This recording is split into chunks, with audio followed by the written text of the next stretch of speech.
The request was a simple thing, a whisper in the echoing silence of his study where the only sounds were the scratch of his quill and the sigh of the fire. But it carried the weight of a world, her world, and she laid it at his feet with the desperate, trembling faith of a supplicant. "My father is dying." Sarah's voice was not the voice of his queen, the one that had grown steady and clear in the council chambers, the one that charmed foreign envoys and soothed the ruffled feathers of proud, ancient houses. This was the voice of the village healer's daughter, thin and frayed with a grief that had not yet broken, but was threatening to shatter everything. Her hands were clasped so tightly before her that her knuckles were white stones in the candlelight. Lucian set his quill down. The ink pooled for a moment at the nib, a perfect black tear, before he placed it carefully in its stand. He did not look at her, not yet. He looked at the parchment before him, a trade dispute with the Southern Territories, a thing of ink and consequence that suddenly felt like dust. For 600 years, he had ruled. He had seen plagues and wars, the rise and fall of mortal dynasties, the slow, grinding turn of history's wheel. He had learned that power was not a sword, but a shield, a complex, heavy thing you held up to protect your people, and in doing so, created a space between yourself and everything you wished to hold close. "I know," he said. His voice was low, a resonance that usually calmed her. Tonight, it felt like the tolling of a distant bell. He had known for 3 days, his quiet sentinels reporting the slow fading of the man who had, against all odds, given him the sun. "You can save him," she said, and now her voice was stronger, threaded with the steel of her hope. "One drop. That is all it would take. He is a good man. He has saved so many. He deserves," she faltered, the word catching in her throat. "Life." Now he looked at her. Sarah, his queen. His improbable, impossible love. She stood in the circle of light cast by the fire, her simple wool dress a stark contrast to the silks and velvets she usually wore. Her hair was unbound, falling over her shoulders like a dark river. In her eyes, the fierce, intelligent light he adored was filmed over with panic. He saw not the formidable woman who stood beside him on the dais, but the girl who had tended his wounds after a skirmish on the border, her touch gentle and her gaze unafraid of the monster she was nursing. He rose from his heavy, carved chair and walked around the desk. The space between them felt immense, a canyon carved by centuries of precedent and law. He wanted to cross it, to take her in his arms and promise her anything, everything. But he was Lucian, the king, and the crown was a cold, constant weight upon his brow, even when he wasn't wearing it. "Sarah," he began, and the sound of her name was an ache in his own chest. "You know I cannot." The hope in her eyes flickered, not extinguished, but dimmed. "Cannot. Or will not. The precedent of the Crimson Council is absolute," he said, the words tasting like ash. He was reciting law, the ancient pacts that kept the peace between the immortal houses and the mortal kingdoms. The gift can only be granted to a mortal with the unanimous consent of the council, and only for service of the highest order to the crown. It is meant for generals, for spy masters, for those who have altered the course of our history. "He is my father," she whispered, as if that simple fact should outweigh centuries of law. To her, it did. To the man who loved her, it did. But to the king, it was a political impossibility. "He is a village healer," Lucian said, and he hated the words, hated the way they diminished a life of quiet, profound goodness. "A wonderful man. A man I respect deeply. But the houses, they already watch you, watch us. They see a human queen as a weakness, a sentimentality I cannot afford. If I were to turn your father, a commoner with no political standing, they would see it as proof. They would say I am ruled by my heart, not my head. They would challenge my authority, and in doing so, they would endanger you." He was protecting her. That was the truth of it. Every cold, political calculation was a stone in the wall he was building around her. But the shield he was holding up to protect her was the very thing that was now wounding her. He could see it in the way her shoulders slumped, the way the light in her eyes finally, tragically, went out. "So you hide behind your counsel," she said. Her voice was flat, hollowed out. All the desperation, the hope, the love, it had all drained away, leaving a terrifying emptiness. "You hide behind precedent.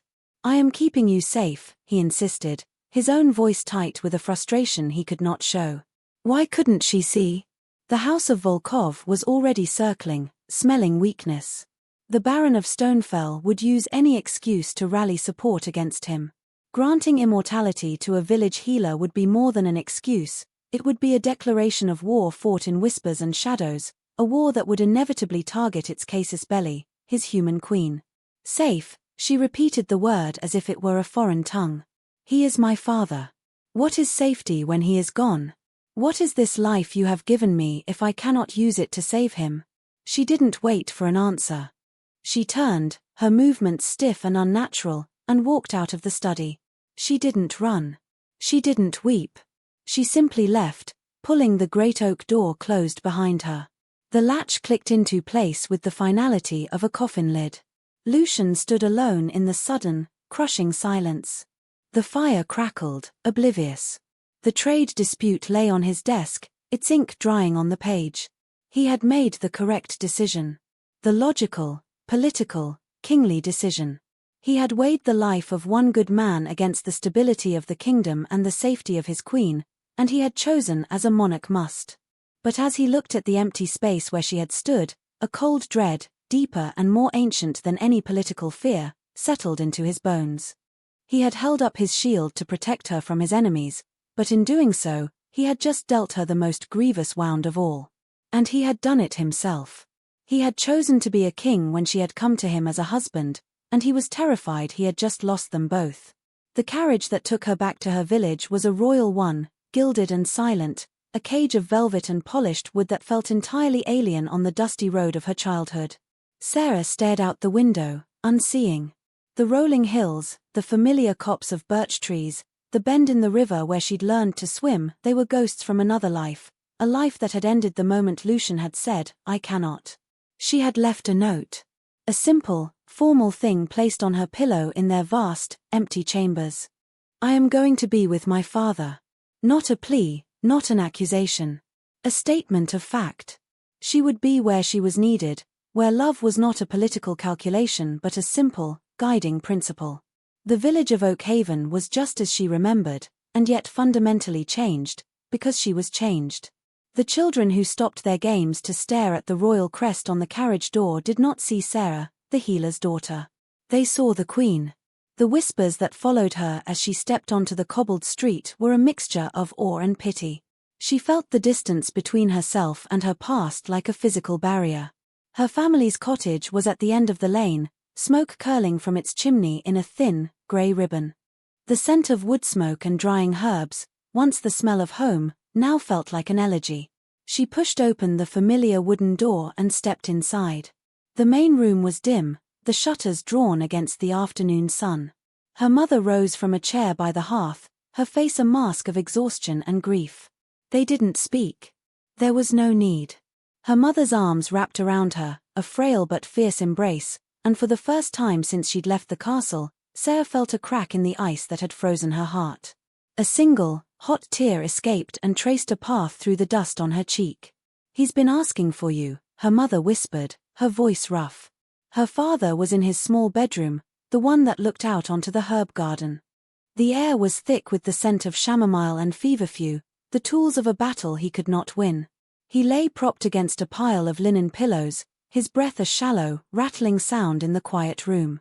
His face, once so robust and kind, was sunken and pale, his skin thin as parchment. But his eyes, when they opened and found her, held the same gentle light she had known her entire life. "My queen," he rascaled, a faint, teasing smile touching his lips. "Papa," she breathed, dropping to her knees beside the bed. She took his hand. It was all bone and dry skin, the healer's strength completely gone. The coldness of it was a shock, a terrifying premonition. "You came," he said, his gaze searching her face. "The king, he let you come?" "He did not stop me," she answered, the words carefully chosen. She would not burden him with her broken heart. This time was for him, and him alone. And so began the vigil. For 6 days, the world shrank to the 4 walls of that room. Time ceased to be measured by the turning of the sun or the ringing of castle bells, but by the rhythm of her father's breathing, the spoonfuls of broth he managed to swallow, the moments of lucidity that flickered and faded like a dying candle. Sarah did not leave his side. She bathed his brow with cool water, her movements echoing the 1,000 times he had done the same for her when she was a feverish child. She read to him from his favorite book of folk tales, her voice low and steady even when the words blurred before her eyes. She sat in silence, holding his hand, feeling the faint, thready pulse beneath her thumb, a fragile drumbeat counting down the final moments of his life. In those long hours, she thought of Lucian. She pictured him in his study, the firelight glinting off the silver in his dark hair. She saw him in the council chamber, his face impassive, his voice commanding. He had chosen his kingdom. He had chosen his crown. He had chosen to protect her from a threat she could not see, and in doing so, had left her to face this unbearable, tangible loss completely alone. The anger she had expected to feel never came. In its place was a profound and hollow sorrow. It was the sorrow of understanding. She did understand the politics, the delicate balance of power he had to maintain. She had sat by his side long enough to see the vipers coiled in the corners of his court. She knew the danger. But understanding was a thing of the mind. The heart had its own, far older, logic. And her heart was breaking, not with anger, but with the chilling realization that their love, which had felt as boundless as the sky, had found its limit. And that limit was a law written in blood and ink centuries before she was born. On the 4th day, a royal courier arrived, a silent, imposing figure in the king's silver and black livery. He delivered a heavy purse of gold to her mother and a sealed letter to Sarah. Her mother tried to refuse the gold, her pride stung, but the courier was implacable. Sarah took the letter with numb fingers. Lucian's seal, the snarling dire wolf, was pressed perfectly into the dark blue wax. She did not break it. She placed it, unopened, on the mantelpiece, a silent testament to the chasm that had opened between their two worlds. Her father saw it. In a moment of clarity, his eyes fixed on the letter. "He is a good man, Sarah," he whispered, his breath catching. "A king must be a king. And a daughter must be a daughter," she replied softly, smoothing the worn blanket over his chest. He smiled, a faint, sad thing. "I am proud of you. My daughter. My queen." His eyes drifted closed, and he slipped back into the quiet tides of sleep. On the evening of the 6th day, the rattling in his chest grew louder, more insistent. Her mother sat on the other side of the bed, her hand resting on her husband's forehead, her face a study in stoic grief. Sarah held his hand, her own pulse roaring in her ears, trying to will her own strength, her own vitality, into him. But it was like pouring water into a sieve. Just after midnight, he opened his eyes one last time. They were clear, startlingly so. He looked at her, and then at her mother. A look of immense peace settled over his features. "My girls," he breathed out on a long, slow sigh. And then, he was gone. The silence he left behind was absolute. It was heavier than any castle wall, deeper than any dungeon. It was the sound of a universe ending. Sarah sat perfectly still, his cooling hand still held in hers. The ice that had begun to crack now reformed, thicker and stronger than before, encasing her heart in a perfect, impenetrable sheath of grief. She had done what she came to do. She had been a daughter. And now, she was alone. The letter on the mantelpiece seemed to mock her, a symbol of a power that had offered wealth and status, but had refused the only thing that mattered. The funeral was a simple village affair. There were no gilded caskets or royal processions. Her father was laid to rest in a plain pine box, carried by the men he had healed, the sons of men he had brought into the world.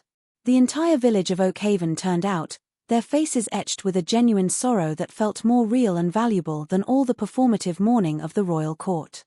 They stood in the small, wind-swept cemetery behind the old stone chapel, the air smelling of damp earth and late autumn leaves.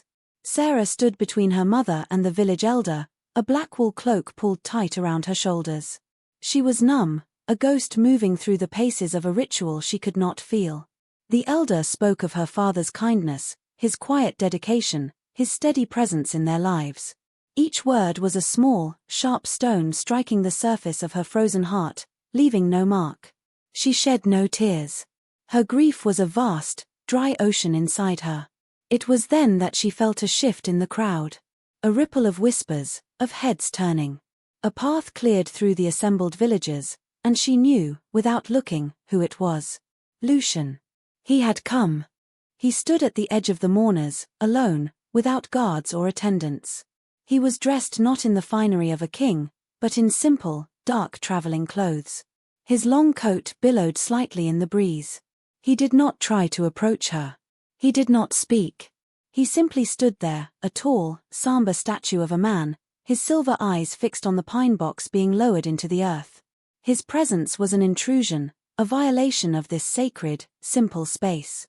A part of her, the angry, wounded part, wanted to scream at him, to tell him he had no right to be here, to witness the final consequence of his kingly decision. But the queen in her, the woman who understood the language of power and gesture, knew what this meant. For a king of his stature and pride to come here, unannounced and uninvited, to stand among commoners at the funeral of a man he had refused to save, was an act of profound, public penance. It was an admission. It was an apology he could not speak. She did not acknowledge him. She did not send him away. She simply tilted her chin a fraction higher and kept her eyes on her father's grave as the first shovelful of earth struck the coffin lid. The sound was hollow, final. It echoed in the vast, empty chambers of her heart. One by one, the villagers came to her, offering a clasp of the hand, a murmured word of condolence. They were her people, and for a moment, she was not their queen, but simply Alara's daughter, healer Erion's girl, one of their own. She accepted their comfort with a quiet grace, her face a pale, composed mask. Lucian remained where he was, a silent sentinel, until the last of the mourners had departed and the gravediggers had finished their work, leaving a neat, dark rectangle of freshly turned earth. Only Sarah, her mother, and Lucian were left in the cemetery, the three of them separated by a grief that connected and divided them all at once. He took a step forward, then another. He stopped a respectful distance from the grave, his gaze finally moving from the earth to her face. His own was carved with an emotion she could not name, not pity, not guilt, but a deep, weary sorrow that seemed to mirror her own. He looked as though he hadn't slept in days. The lines around his eyes were deeper, the weight of his centuries more apparent than she had ever seen it. Still, she said nothing. The silence stretched between them, thin and taut. What could be said? "I'm sorry" was inadequate. "I understand" was a lie. There were no words that could bridge the chasm his decision had carved. Her mother, her face tear-streaked but resolute, finally broke the stillness. She looked from Sarah's frozen expression to the king's haunted one. She gave Sarah's hand a final, firm squeeze, then turned and walked slowly back toward the village, leaving them alone with the dead. Lucian took another hesitant step closer. "Sarah," he said, his voice a low rasp, raw and unused. She finally met his eyes. And in their silver depths, she saw his pain, his regret, his love. She saw it all. And she felt nothing. The part of her that would have responded to that pain, that would have yearned to cross the distance and offer comfort, was gone. It had been buried in that grave along with her father. "You should go," she said. Her voice was not cold, not angry. It was merely empty. A flat, dead thing. "There is nothing for you here." She turned her back on him then, a gesture of dismissal more profound than any shout. She knelt, her knees sinking into the damp soil, and placed a single, wild daisy she had plucked from the path on the freshly turned earth. A small, simple offering. A final goodbye. She stayed there, kneeling, for a long time, aware of his presence behind her, a towering shadow that offered no warmth. She heard the crunch of his boots on the gravel path as he finally turned to leave. She did not watch him go. She just stared at the small white flower on the dark earth, a tiny speck of life in a field of death, and felt the silence of the cemetery settle around her like a shroud. Her return to the castle was a silent, somber affair.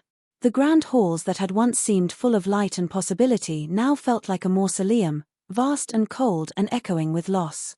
She moved through them like a wraith, a queen of shadows. The weeks bled into months. Autumn withered into a bleak, hard winter.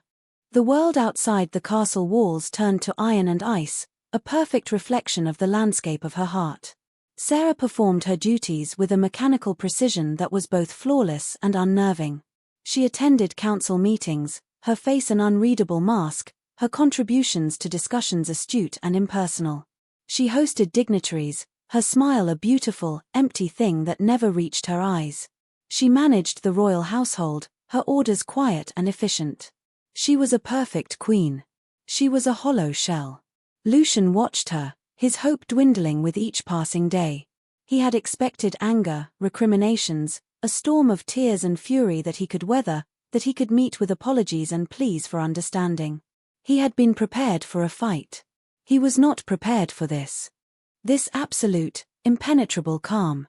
This quiet, courteous distance. They shared a bed, but he might as well have been sleeping beside a statue carved from ice. She never flinched from his touch, but she never welcomed it. She would turn to him if he reached for her, her body pliant but unresponsive, her gaze fixed on some point over his shoulder, 1,000 miles away. He learned to stop reaching. The space between them in the enormous bed grew wider each night, a cold, empty river. He tried to talk to her.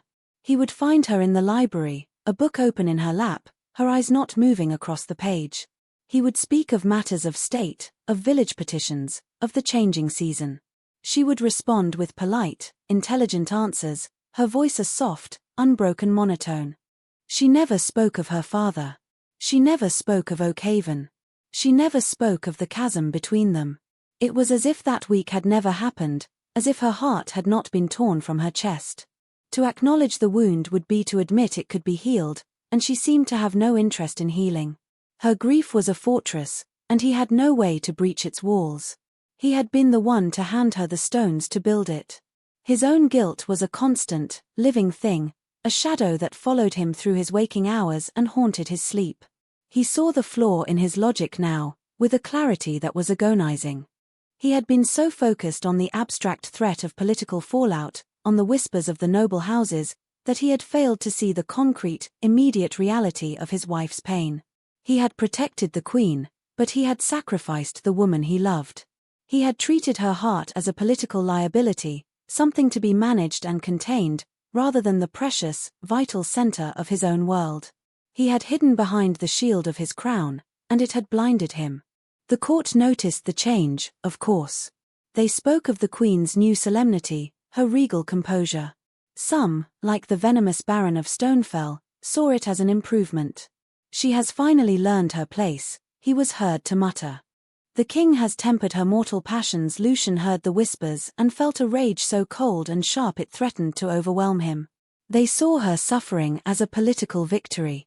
One evening, deep in the heart of winter, he found her standing on the balcony overlooking the frozen gardens. Snow was falling in thick, silent flakes, coating the world in a blanket of white.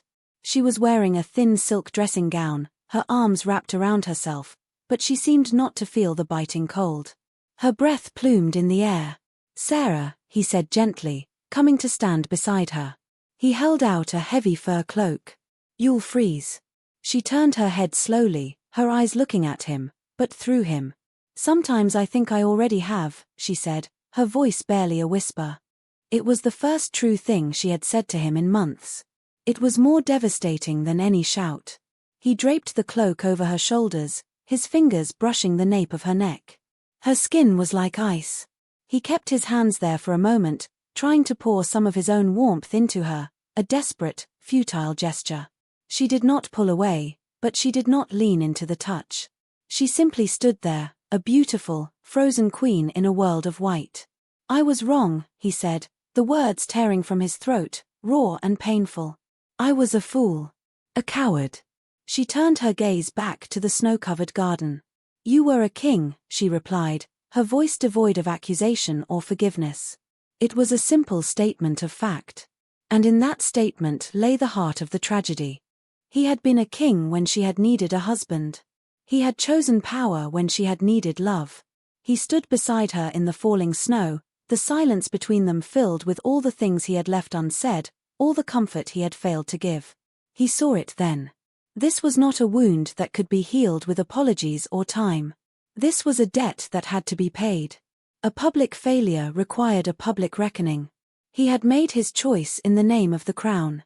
It was in the name of the crown that he would have to atone. The precedent he had hidden behind, The law that had become his shield and his shame would have to be broken. Not for her, not anymore. It was too late for that. But for himself. For the man he wanted to be, for the king he should have been. The following week, Lucian convened the Crimson Council.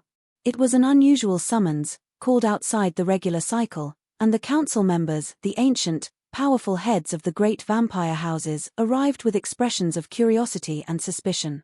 They gathered in the high council chamber, a severe, imposing room of dark stone and high, vaulted ceilings. A single, massive obsidian table dominated the space, polished to a mirror-like sheen. Sarah was there, seated on her smaller throne to his right. It was her duty as queen. She wore a gown of deep burgundy, the color of dried blood, and her face was as pale and still as the winter moon.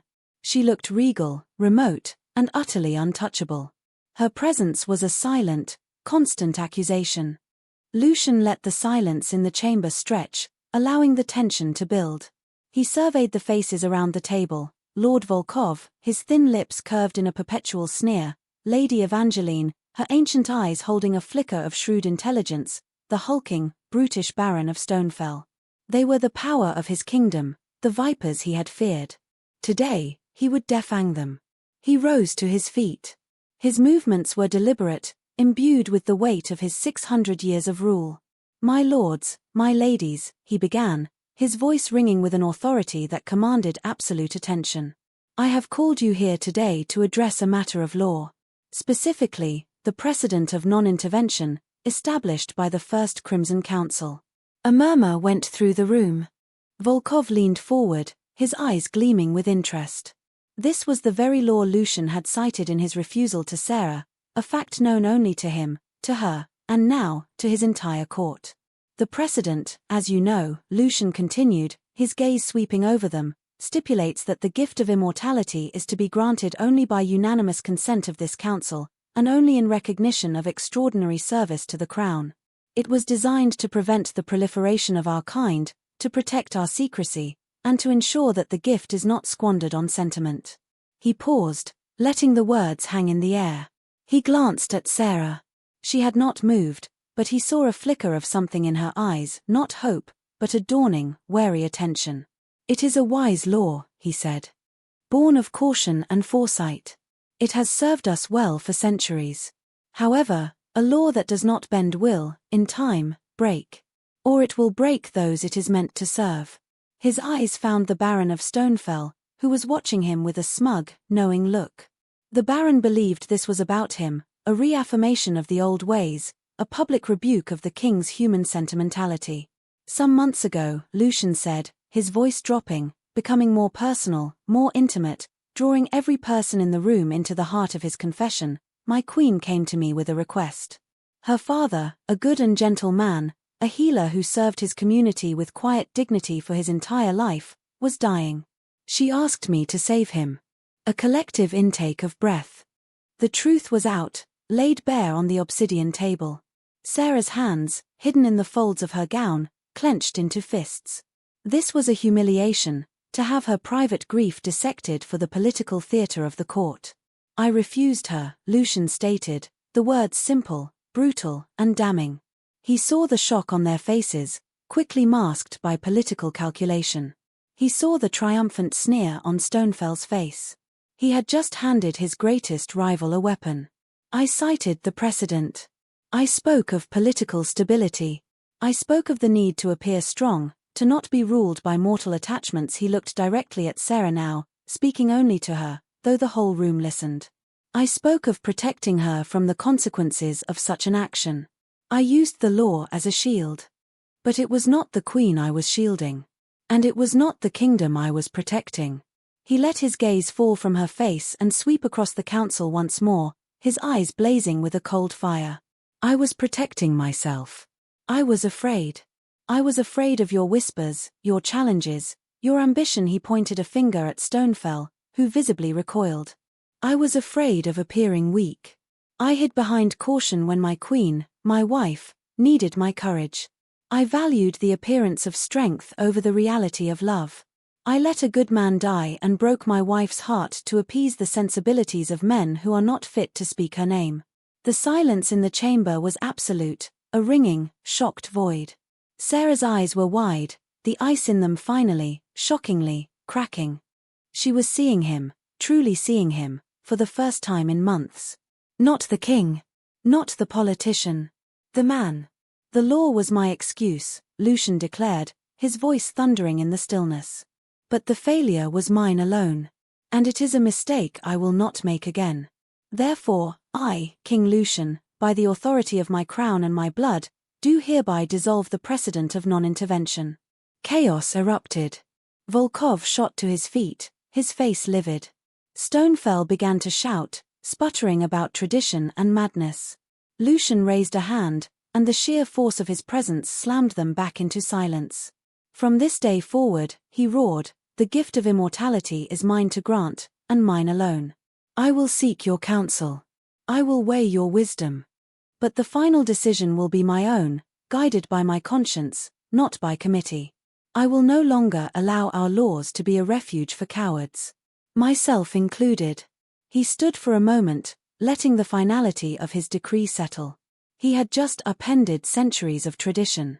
He had declared war on the old guard. But he felt no fear. He felt only a clean, sharp clarity. He turned to Sarah. Her face was a storm of conflicting emotions, shock, pain, and something else, something fragile and new. He held out his hand. Walk with me, he said softly, his voice for her alone. For a long moment, she did not move. The entire council watched, breathless. The future of the kingdom seemed to hang on her decision. Then, slowly, hesitantly, she placed her trembling hand in his. Her touch was no longer cold. It was the first warmth he had felt in an eternity. Together, they turned their backs on the stunned council and walked from the chamber, leaving the wreckage of the old world behind them. He led her not to their chambers, nor to the library, but out of the castle entirely. He had a carriage waiting, a simple, unadorned one. He helped her inside, his touch gentle on her arm, and they rode in a silence that was no longer empty, but filled with the weight of his public confession. The air between them was charged, fragile. A single wrong word could shatter it. They did not travel far. The carriage stopped at the edge of Oakhaven, by the low stone wall of the village cemetery. The sun was setting, casting long, skeletal shadows from the ancient yew trees. The air was cold and crisp, the ground hard with frost. Winter still held the land in its grip. Lucian helped her down, and together they walked the familiar path to the plot of earth where her father lay. The grave was marked by a simple wooden headstone, carved by the village carpenter. Erion. Healer. Father. Friend. A small, withered daisy, the one she had placed there months ago, still clung to the frozen soil. He did not speak. He simply stood beside her, his presence a quiet support, giving her the space to feel whatever she needed to feel. The memories of that day, of the funeral, of his silent, pained presence, washed over her. She saw it now not as an intrusion, but as the beginning of his atonement. After a long time, when the sky had deepened to a bruised purple and the first stars were pricking the darkness, Lucian moved. He did not touch her. He did not speak to her. He took a step forward, toward the grave, and then he did something that no one in the living world had seen a vampire king do in 1,000 years. He knelt. He sank to one knee, then both, in the frozen, unforgiving earth before her father's grave. He bowed his head, the proud, kingly head that had never bowed to anyone, and the posture was one of utter, profound submission. Erion of Oakhaven, Lucian said, his voice low and clear in the twilight stillness. He was not speaking to Sarah. He was speaking to the earth, to the memory of the man who lay within it. I failed you. I failed your daughter. I was a king when I should have been a man. I allowed my fear to silence my heart. I cannot undo the wrong I have done. I cannot give you back the years I stole. But I can offer what is left. My regret. My shame. And my solemn vow that I will spend the rest of my very long life cherishing the gift you gave to this world, your daughter. I ask for your forgiveness. He fell silent, his head still bowed, a monarch on his knees before the grave of a village healer. Sarah watched him, and something inside her, something that had been frozen solid for months, finally, painfully, began to thaw. The ice cracked, splintered, and gave way. A great, shuddering sob tore through her, a sound of such raw, accumulated grief that it seemed to shock the very air. Tears, hot and blinding, streamed down her face. All the pain, all the loss, all the hollow emptiness of the preceding months came pouring out of her in a cathartic, unstoppable flood. She sank to her knees beside him, her body shaking with the force of her weeping. The carefully constructed walls of her fortress, the composure of the hollow queen, all of it crumbled into dust. She was just a daughter, grieving her father. Lucian turned to her, his own eyes shining with unshed tears in the fading light. He opened his arms, a silent invitation. And this time, she did not hesitate. She fell into his embrace, burying her face in the cold wool of his coat, and wept. He held her, his arms a circle of impossible strength and tenderness. He didn't speak.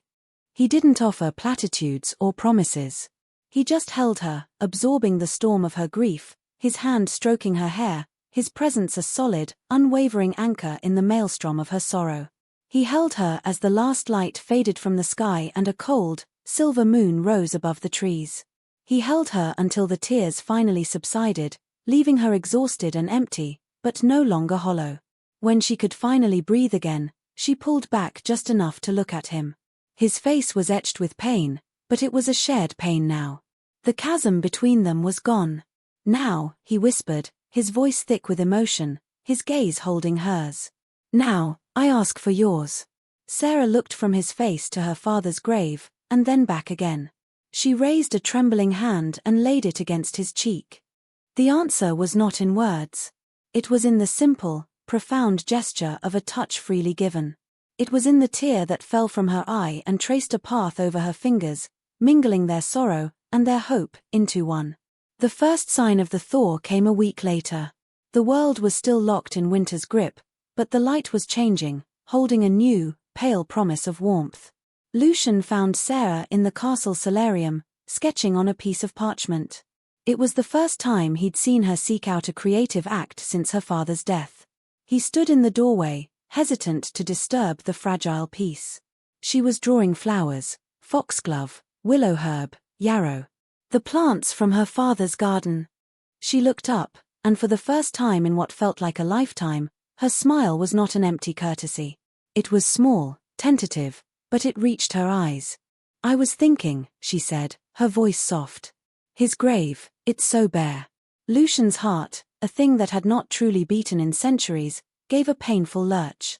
We could plant a garden, he offered, the words coming out more quickly than he'd intended. For him. Her smile widened, just a fraction.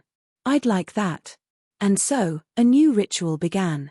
That weekend, they returned to the cemetery, not with the heavy weight of grief, but with a quiet sense of purpose. Lucian had brought tools from the castle gardens, trowels, spades, and bags of rich, dark soil to mix with the hard, clay-like earth of the gravesite. Sarah brought a small leather pouch filled with seeds she had ordered from a specialty merchant, seeds for the plants her father had loved most. The work was slow and methodical. The ground was still partially frozen, and they had to work hard to break it up, their breath misting in the cold air. They didn't talk much. The communication was in their shared labor. The way he would break up a particularly stubborn patch of earth and she would follow behind, crumbling the clods with her gloved hands. The way she would point to a spot, and he would understand exactly where she wanted the next planting row. They worked side by side, a king and a queen on their knees in the dirt. He learned the names of the flowers as she sorted the seeds. Periwinkle for memory. Rosemary for remembrance. Snowdrops for hope. Each seed she pressed into the cold earth was a prayer, an act of faith in a future she was only just beginning to believe in again. He watched her, marveling at the resilience of her spirit. Her movements were focused, her face serious with concentration, but the deep, hollowed-out look in her eyes was gone. In its place was a quiet, determined light. She was not just planting a garden for her father, she was reclaiming a part of herself. When they were finished, the plot of earth was transformed. It was no longer a stark reminder of loss, but a neat, ordered rectangle of dark, promising soil. It looked like a bed, tucked in and waiting for spring. As they packed their tools, Sarah paused and looked at their handiwork. He would have liked this, she said, a simple statement that carried the weight of a benediction. Yes, Lucian agreed softly. He would have. They began visiting every week. At first, it was just to check on the plot, to ensure the winter winds hadn't disturbed their work. They would stand there for a while, in the quiet companionship they were slowly rebuilding, and then they would leave. Then, as the days lengthened and the sun grew stronger, the first signs of life appeared. Tiny green shoots, impossibly delicate, pushed their way through the dark soil. Sarah knelt, her fingers gently tracing the outline of a new leaf, and a look of pure, unadulterated joy illuminated her face. It was the most beautiful thing Lucian had ever seen. The garden became their sanctuary. It was the one place where they were not a king and queen, but simply Lucian and Sarah. They would pull the errant weeds that sprung up, their hands moving in a comfortable rhythm.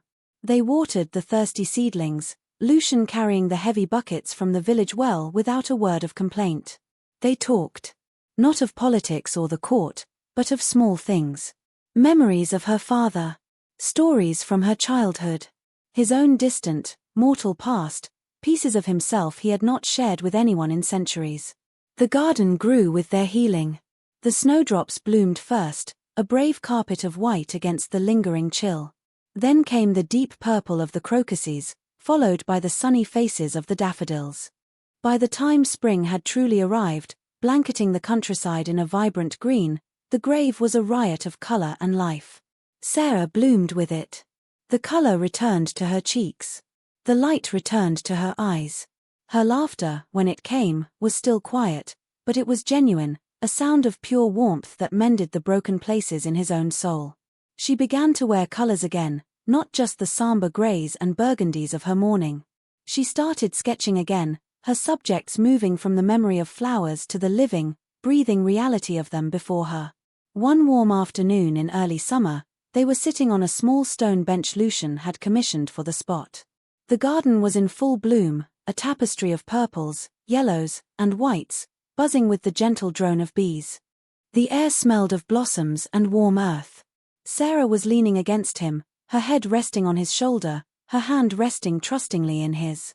"I used to think your immortality was the greatest distance between us," she said, her voice a thoughtful murmur. "That I would grow old and you would not. That was the tragedy I always imagined for us." Lucian tightened his grip on her hand, his thumb stroking her knuckles. "I know. I was wrong," she continued, looking out at the profusion of life that had sprung from their shared sorrow. "The greatest distance wasn't time. It was fear. Your fear of your court. Your fear of being seen as weak." She turned her head, her warm brown eyes meeting his. "My fear of losing the people I loved. We were both afraid. And it almost destroyed us." He had no defense, no argument. She was right. "It will not happen again, Sarah," he vowed, his voice low and fierce with conviction. "I will never again ask you to choose. I will never again place my crown before your heart. You are my kingdom. You have always been my only kingdom."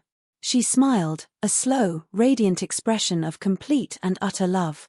She leaned in and pressed her lips to his. The kiss was not passionate or desperate. It was gentle, peaceful, and profound. It was the kiss of forgiveness given and received. It was the sealing of a new pact, one made not of law and precedent, but of understanding and a hard-won, unbreakable trust.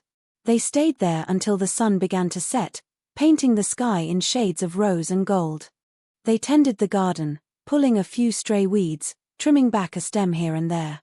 And as they worked together in the golden light, surrounded by the vibrant life they had nurtured from a place of death, Lucian knew that this was the true nature of his power.